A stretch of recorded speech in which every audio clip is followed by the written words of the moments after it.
분명한 목적을 깨닫고 그 부르심을 향해서 달려가는 우리 모두가 되시기를 바랍니다. 하나님께서 교회를 왜 부르셨는가? 사도 바울은 이렇게 말합니다. 로마서 11장 36절의 말씀 우리 한번 같이 읽습니다. 시작. 모든 것은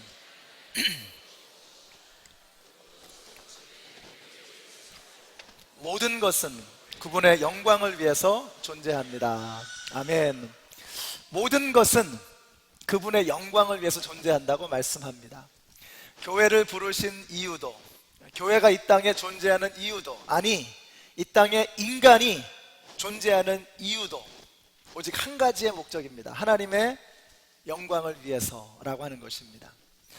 우리가 이 말에 안 믿는 사람은 좀 기분 나쁠 수도 있습니다. 아니 우리가 겨우 고작 신의 영광을 위해서 존재하는 도구에 지나지 않아? 라고 생각할 수 있습니다.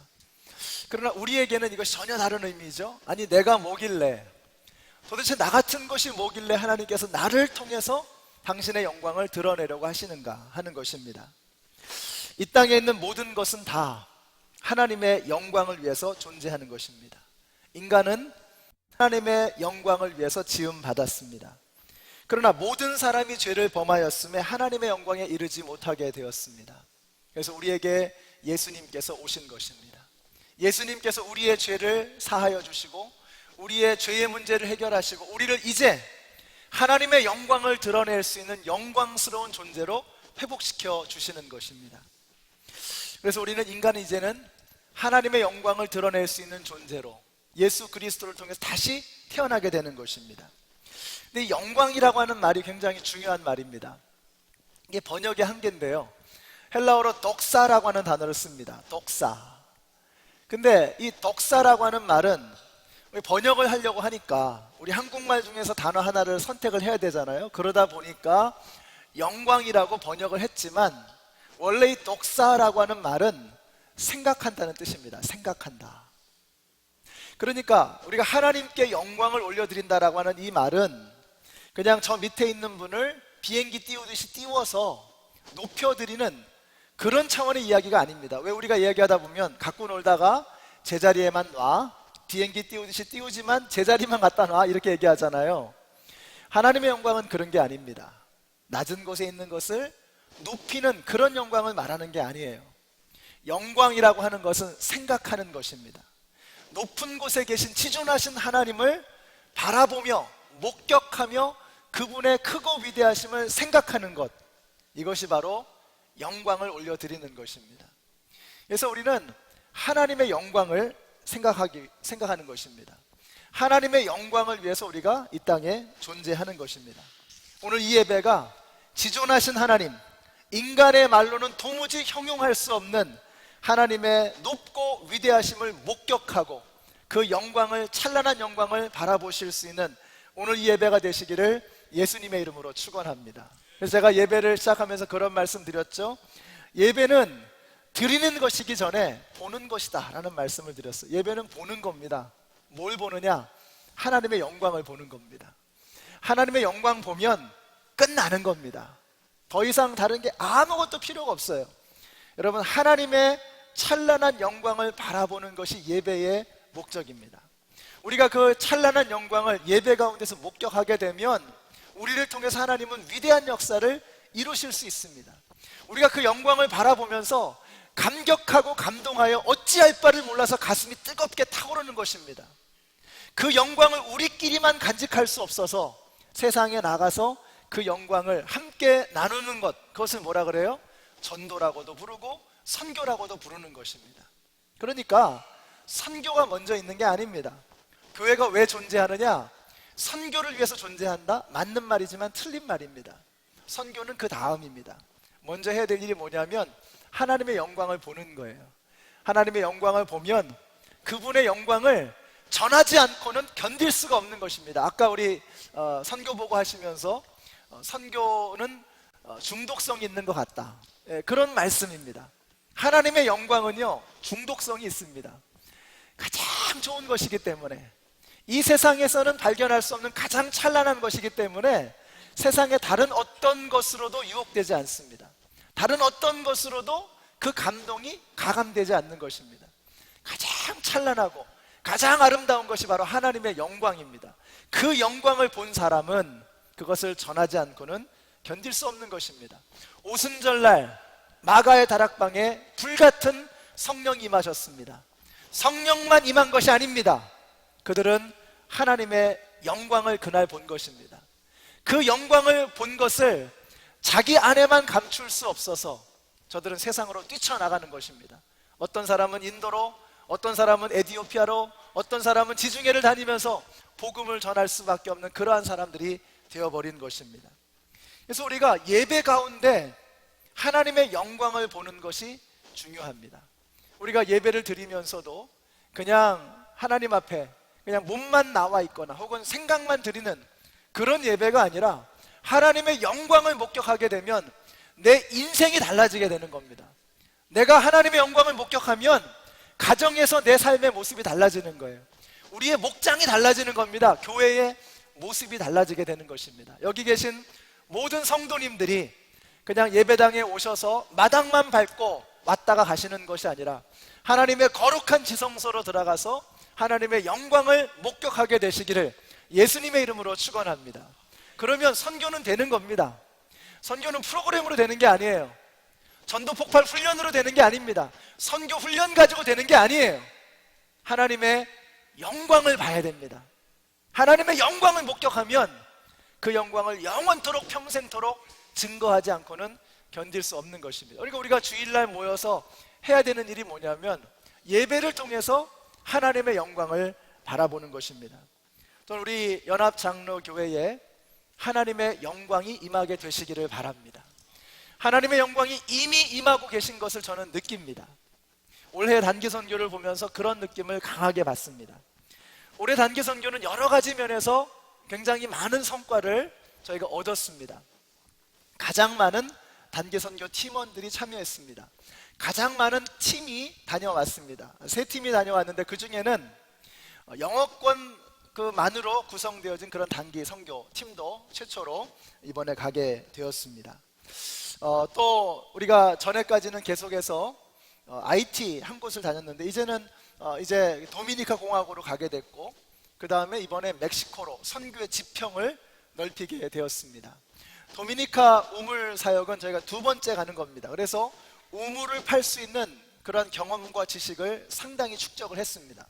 제가 우리 선교팀하고 얘기를 들어보니까 우리 도미니카 공화국에 다녀오신 분들 그 꿈이 뭐냐면 이게 한 교회에서 감당하기는 어려운 사역이거든요. 그래서 이 워싱턴 지역에서 마음을 같이 하는 다른 교회들과 함께 뜻을 모아서 이 우물 사역을 같이 했으면 좋겠다는 이런 비전을 나누어 주셨습니다. 이게 굉장히 파워풀한 겁니다. 왜냐면 우리가 단기 선교를 다녀오면 이례적으로 끝나기 쉬운데 우물을 파주는 거예요. 우물을. 먹을 물이 얼마나 중요합니까? 근데 먹을 물이 없어서 오염된 물을 마시면서 병이 걸리는 거예요.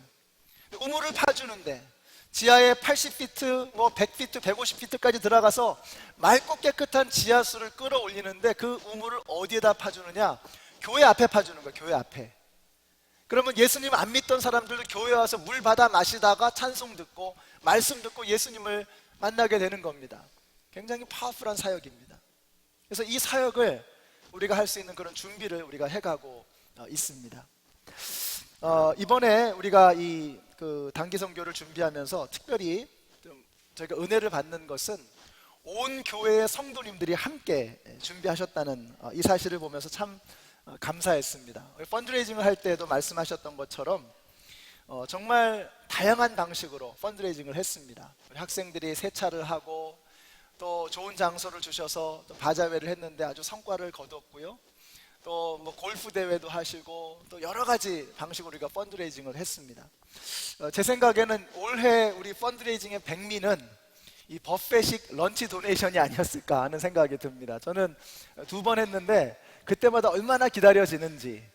그래서 정말 마음껏 음식을 준비해 놓고 마음껏 드시도록 하니까 저희가 분식 버페를 준비했는데 그 도네이션은 보니까 아주 최고급 시푸드 버페 값을 이렇게 도네이션을 하시고 그렇게 아주 넉넉하게 풍성하게 도네이션 하셨던 것을 봅니다. 가장 큰 성과는 은혜를 받은 것입니다. 우리 모든 성도님들이 이 과정 속에서 정말 우리가 선교를 위해서 내 주머니를 털어야 되겠구나, 선교를 위해서 헌신해야 되겠구나 하는 것을 우리 모든 성도인들이 함께 마음으로 느끼고 동참했다라는 사실이 얼마나 감사한지 모릅니다.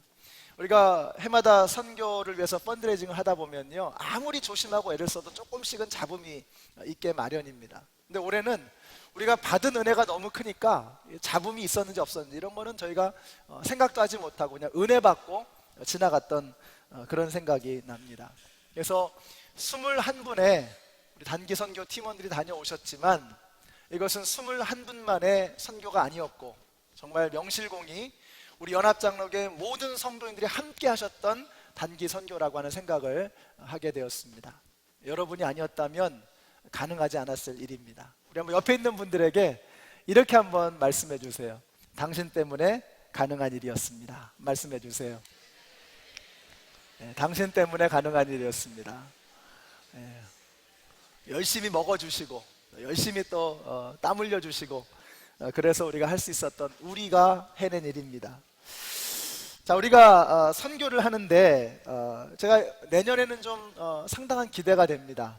제가 이번에 첫 번째 올해 이제 단기 선교를 마치고 나서 휴가 기간 중에 종종 이렇게 제가 생각을 했던 게, 하나님께서 참 우리 교회에 많은 재능들을 주셨다 하는 생각이 들었습니다.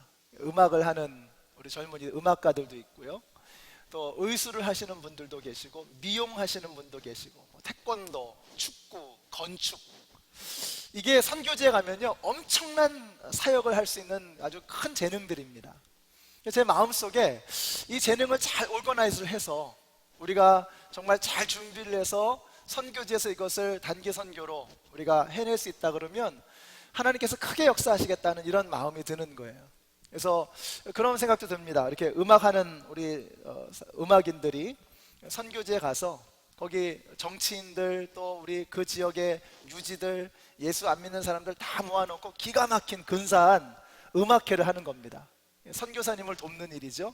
선교사님이 그 지역에서 영향력을 미칠 수 있도록 선교사님을 백업하는 이러한 사역을 할 수 있고, 또 의료 사역을 하고, 또 집을 고쳐주고, 또 학생들 영어를 가르쳐주고, VBS를 하고, 태권도를 가르쳐주고, 아이들과 함께 축구하고, 이게 하나의 패키지로 되어질 수 있다면 엄청난 파급 효과를 줄 수 있겠다는 이런 생각이 드는 거예요.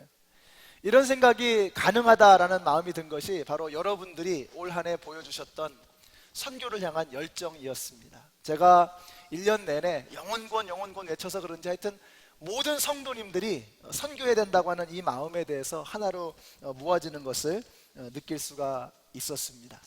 우리가 선교는 왜 하는 것이냐? 그것은 교회의 DNA 안에 선교가 들어있는 거예요.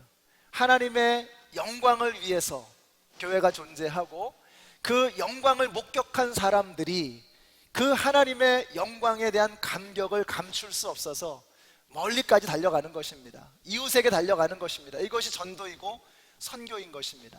우리 연합장로교회 모든 성도님들이 이 선교의 부르심 앞에 순종하시고 때를 얻든지 못 얻든지 하나님의 영광을 위해서 복음을 증거하시는 우리 모두가 되시기를 예수님의 이름으로 축원합니다. 자, 두 번째는, 첫째는 선교를 왜 하느냐였죠. 두 번째는 그러면 선교는 누가 하는 것이냐 하는 것입니다. 이걸 아는 것이 굉장히 중요합니다.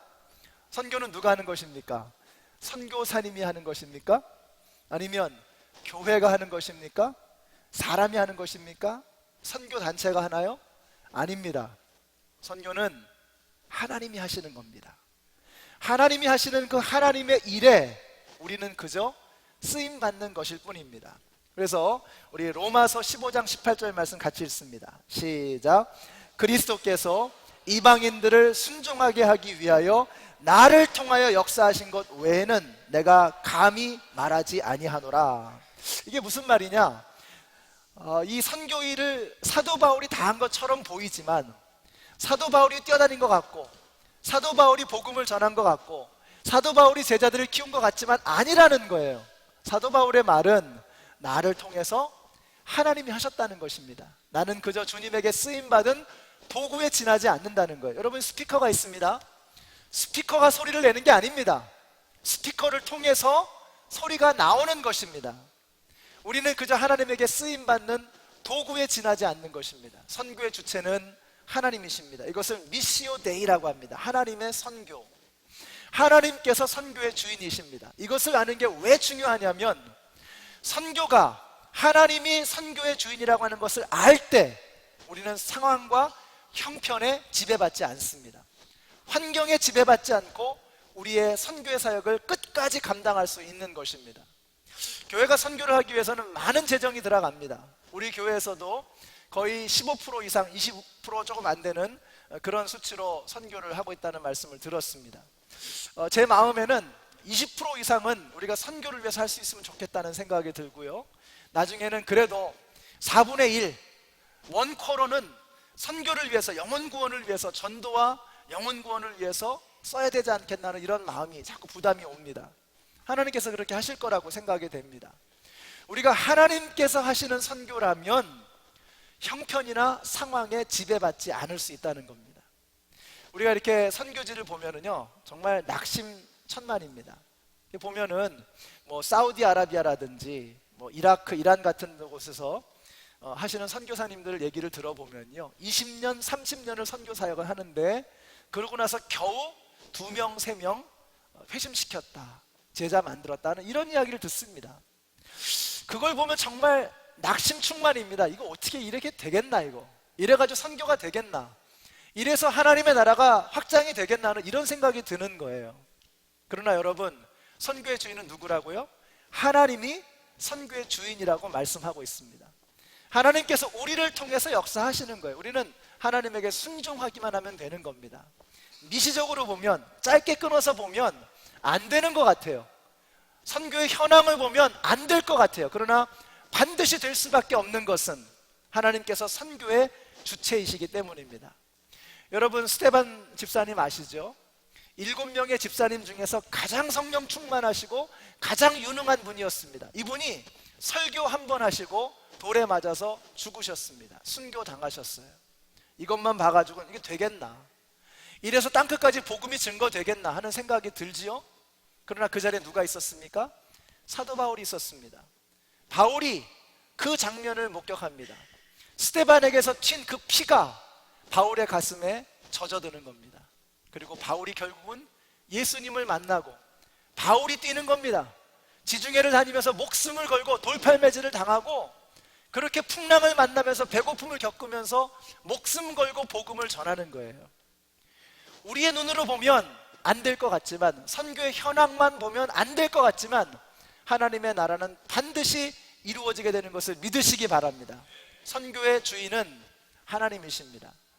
상황이나 형편에 지배당하지 마시고, 형편 어렵다고, 상황 안 된다고 아까 말씀하신 것처럼 형편 좋은 분, 돈 있는 분, 시간 되는 분만 선교하는 게 아니라는 거예요. 하나님이 역사하시면 될 줄로 믿으시기 바랍니다. 우리 연합장로교회가 선교의 주인은 하나님이신 것을 믿고 하나님에게 맡기고 하나님의 손에 붙들려서 쓰임받는 선교하는 교회가 되시기를 예수님의 이름으로 축원합니다. 우리가 하나님께서 주인이시고 하나님이 역사하신다라고 하는 것을 알게 될 때 우리는 하나님의 일에 동참하는 것 자체에 감격을 느끼게 되어 있습니다. 하나님의 일은 될 수밖에 없거든요. 그 일에 붙여주신 게 감사한 거예요. 그 일에 나를 끼워주신 게 감격스러운 겁니다. 내가 선교 헌금을 얼마를 하고 선교팀에서 얼마나 큰 비중을 차지하고 있고 얼마나 영향력이 있고 아무 소용없는 얘기입니다. 그냥 하나님께서 나를 거기 껴주신 게 너무 감사한 거예요. 근번에 우리 선교 가시는 분들에게 이렇게 말씀을 나누다 보니까 이런 말씀을 하세요. 저는 할 줄 아는 게 아무것도 없습니다. 재주가 없습니다. 저 같은 사람이 가서 도움이나 될까 모르겠어요. 이런 말씀들을 하세요. 그걸 보면서 되겠다, 이번 선교 되겠다는 생각이 드는 거예요. 여러분, 그런 마음만 있으면 하나님께서 그 사람을 통해서 마음껏 역사하시는 거예요. 근데 나 정도는 돼야지, 내가 선교도 많이 다녀왔고 갔다 왔고 경험도 많고 선교지를 잘 알고 언어도 잘하니까 나 정도는 돼야지 하는 이런 마음을 가지면 하나님께서 마음껏 역사하실 수가 없는 거예요. 선교뿐만이 아니라 모든 주님의 일이 마찬가지입니다. 나 정도는 돼야지 하는 이런 교만한 마음은 하나님이 쓰실 수가 없어요. 하나님, 저는 아무것도 아닙니다. 지극히 작은 자 중에 작은 자입니다. 죄인 중에 괴수입니다. 저 같은 것이 무슨 일을 할 수 있겠습니까? 저는 무익한 종입니다 하는 겸손한 마음으로 낮아질 때 하나님께서는 그 사람을 마음껏 들어 쓰시는 겁니다. 오늘 여기 계신 모든 성도님들, 이런 감격과 감사의 마음을 가지고 주님을 섬길 수 있는 우리 모두가 되시기를 바랍니다. 교회에서도 마찬가지죠. 교회 모든 일들이 다 마찬가지 아니겠습니까? 우리 여러분 아시는 것처럼 이미출 집사님이 지금 많이 편찮으십니다. 그래서 이제 회복되는 과정에 있으신데 완전히 회복될 때까지 교회를 못 나오십니다. 그래서 이거 교회를 어떻게 우리가 청소를 하고 어떻게 이걸 참 이렇게 정리를 할 것인가 이렇게 염려가 되는 그런 마음이 있었어요. 근데 가만히 생각을 해보니까 우리가 좀 같이 하면 되겠다는 이런 생각이 드는 거예요. 여러분, 우리가 정말 하나님께서 나를 써주시는 것이 감사하다, 나 같은 것을 써주시는 것을 감사하고 감격하는 이런 마음이 있다면 우리가 주님의 몸된 교회의 구석구석을 우리가 돌볼 수 있지 않겠습니까? 시편에 이런 말씀이 나옵니다.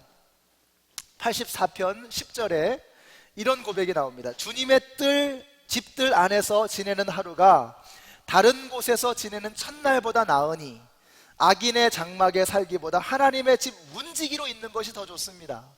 하나님 앞에 쓰임받는 게 너무 감사되는 거예요.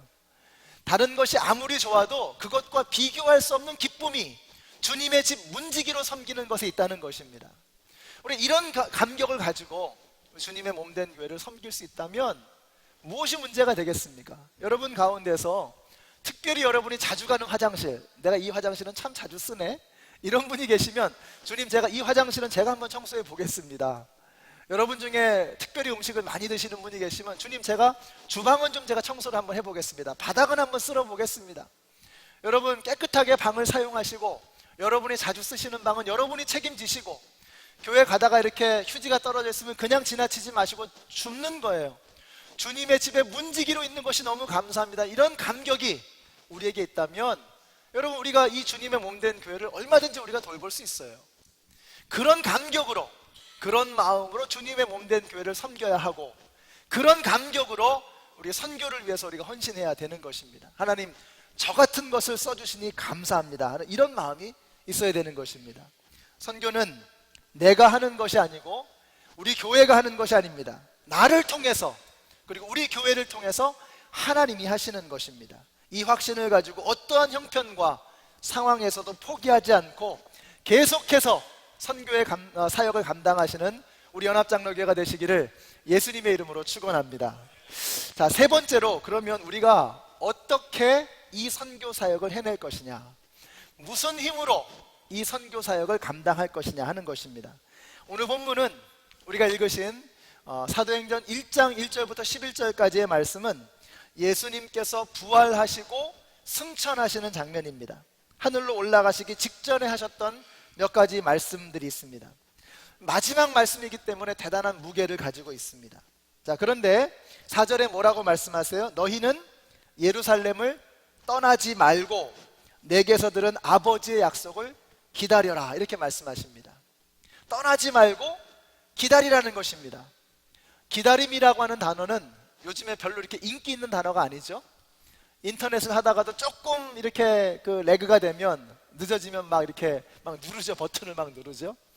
또 우리가 엘리베이터에 들어가서도 좀 급하면 버튼을 한 번 안 누르고 꼭 두 번, 세 번 누릅니다. 근데 두 번, 세 번 누른다고 1초라도 빨리 가나요? 아니죠. 우리는 기다림을 별로 달가워하지 않습니다. 근데 기다리라고 말씀하십니다. 기다림이 무엇인가? 그냥 죽치고 마냥 앉아있는 게 기다림이 아닙니다. 성경에서 아주 중요한 기다림의 모습을 발견하게 되는 것은 요단 강가에서입니다.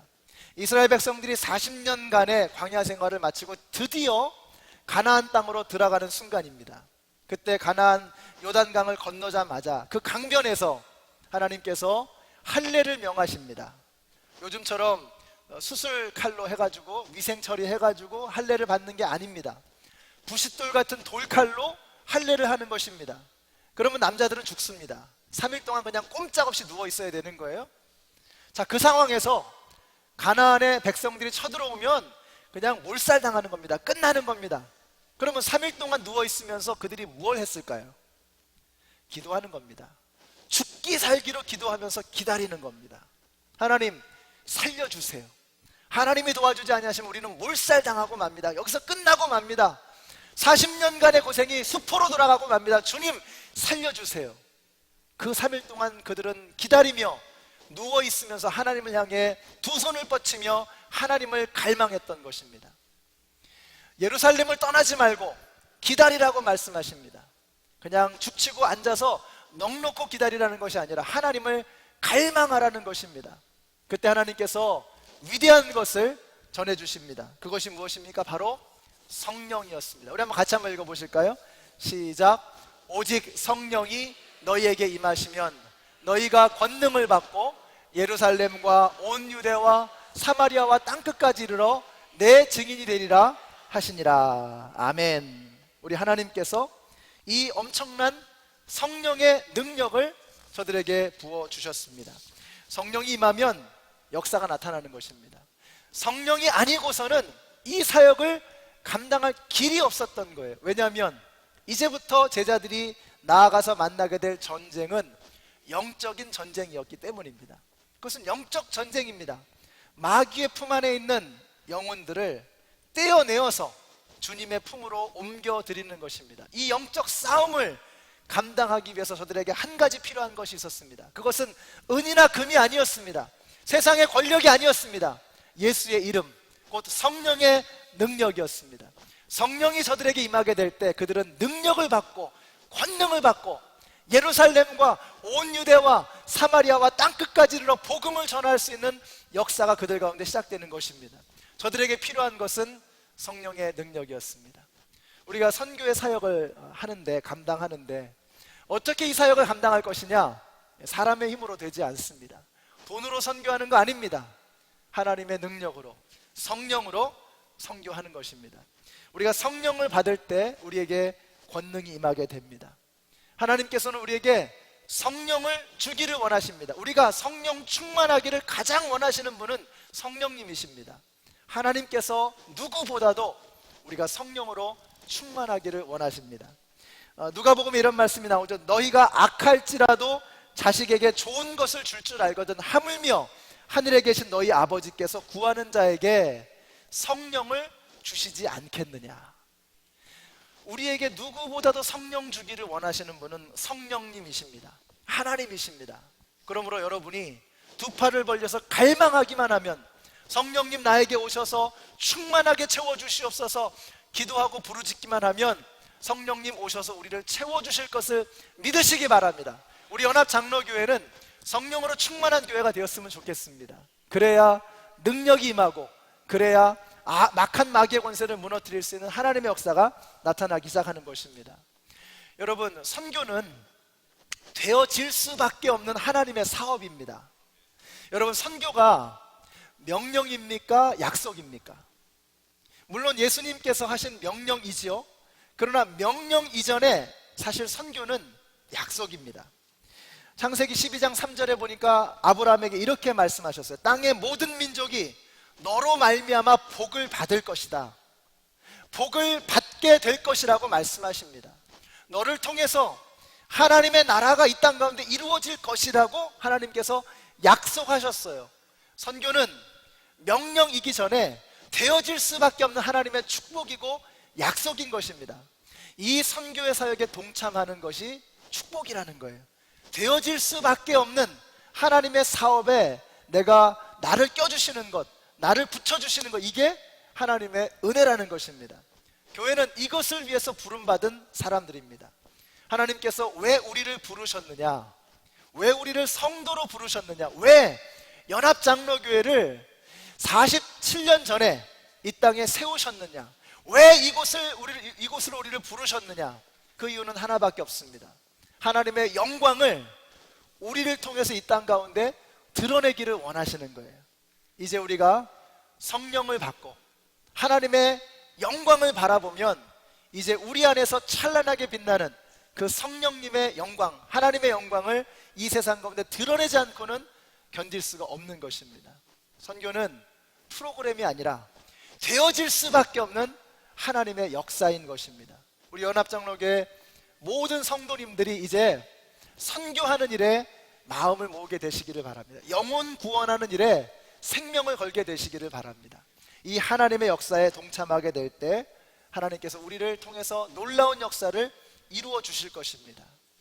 하나님의 은혜로 우리를 불러주셨습니다. 이 하나님의 부르심에 아멘으로 응답하시고 감사와 감격으로 반응하셔서 하나님께 멋지게 쓰임받는 선교하는 우리 연합장로교회가 되시기를 예수님의 이름으로 축원합니다. 기도하겠습니다.